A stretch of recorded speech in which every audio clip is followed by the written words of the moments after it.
মেয়েদের জীবনটা শুধু সহ্য করার জন্য আর ধৈর্য ধরার জন্য, খালি ধৈর্য ধর আর সহ্য কর। বিয়ে হয়েছে, এখন আর বাচ্চামি করা যাবে না, এখন ভালো মতো সংসার কর, স্বামী শ্বশুর শাশুড়ির মন জোগা, তারা যা বলে তাই শোন।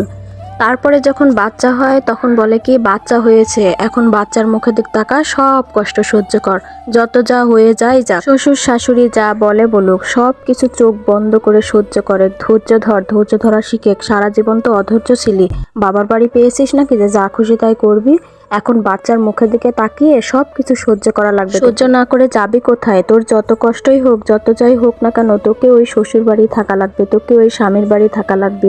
মাথায় রাখিস যে তোর বাবা বেঁচে নেই, তোর বড় ভাই নেই। কি সাপের পাঁচ পাও দেখেছো নাকি, যে কোনো কিছু হলেই তুমি রাগ করে বাড়িতে চলে আসবে, কিছু হলেই তুমি স্বামীর ভাত খাবে না? তোমার একটা ছেলে হয়েছে, তোমার একটা সন্তান আছে, তোমার একটা মেয়ে হয়েছে, তাদের মুখের দিকে তাকিয়ে তোমাকে সংসার করাই লাগবে। এরকম ধরনের কথা কেন মেয়েদেরই সবসময় স্যাক্রিফাইস করতে হয়? আমি তো এটা বুঝি না। শ্বশুর বাড়িতে আসলে কি শুধু বউদেরই সবকিছু সহ্য করতে হয়? বউদেরই খালি কথা শুনতে হয়? বউদের কি মন বলে কোনো কিছু নাই? আর শ্বশুর শাশুড়ি কি একবারে আকাশ থেকে এসে পড়েছে? তারা কি ধোয়া তুলসী পাতা? স্বামীর কি কোনো দোষ নাই? সবকিছুতে শুধু আমি কেন স্যাক্রিফাইস করব? এই কথাটা একটি মেয়ের বিয়ের পরে কাউকে বোঝানো যায় না। সবকিছু কষ্ট খালি সহ্য করে সহ্য করো। সহ্য করতে করতে যে একবারে ভিতরে কষ্টে ফেটে জর্জরিত হয়ে যায়, ভিতরে যে পাথর হয়ে যায়, এটা আর কেউ দেখে না। কাজ করতে করতে চোখের কোণায় পানি চলে আসে, পানি মুছে আবার হাসি মুখে ঠিকই সবার সাথে কথা বলা লাগে। এই চোখের পানি কি কেউ দেখতে পায়? এই লুকানো কষ্ট কি কেউ বুঝতে পারে? যাকে বিয়ে করে সারা জীবনের জন্য আমি চলে এসেছি তার বাড়িতে,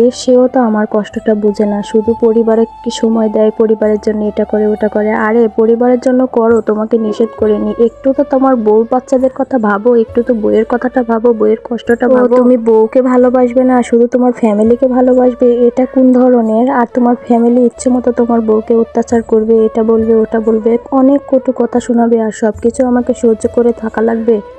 কেন এমনটা? আমি কেন সবকিছু সহ্য করে থাকবো? আমিও তো মানুষ, আমারও তো মন বলে জিনিস আছে। আমি আর সহ্য করতে পারছি না। এত কি সহ্য করে থাকা যায়? যে এরকম পরিস্থিতি হতে হতে, সহ্য ধরতে ধরতে আর অধৈর্য হয়ে যায় যখন, তখনই মানুষ বাচ্চার মুখের দিকেও তাকায় না, ডিভোর্স দিয়ে চলে যায় মনের একটু শান্তির জন্য। কারণ এত অশান্তি করে কখনো বাস করা যায় না। মেয়েদের জীবনটা এমন কেন আমি বুঝি না। শ্বশুর বাড়িতে আসলে একবারে জীবনটা এলোমেলো হয়ে যায়। তবে প্রত্যেকটা শ্বশুর শাশুড়ি বা স্বামী এরকম হয় না, কিন্তু কিছু কিছু শ্বশুর শাশুড়ির বাড়িতে আসলে জীবনটা যেন একবারে শেষ হয়ে যায়। মাঝে মধ্যে মনে হয় যে নিজের জীবনটা নিজেই শেষ করে দেয়, আর বেঁচে থাকার কোনো ইচ্ছেই নেই, কোনো স্বাদ আহ্লাদ আকাঙ্ক্ষা সবকিছু যেন বিয়ে হয়ে এসে শেষ হয়ে গেছে। সারা জীবন খালি সহ্য কর, ধৈর্য ধর, সহ্য কর, ধৈর্য ধর, এই কথা শুনতে শুনতে একবারে জীবনটা শেষ হয়ে গেল। আর কত সহ্য করব, আর কত ধৈর্য ধরবো? আমি যে আর পারছি না। এত ধৈর্য কি ধরা যায়? আমারও তো মন আছে, তাই না? আমি আর কি করে বাঁচবো এইভাবে?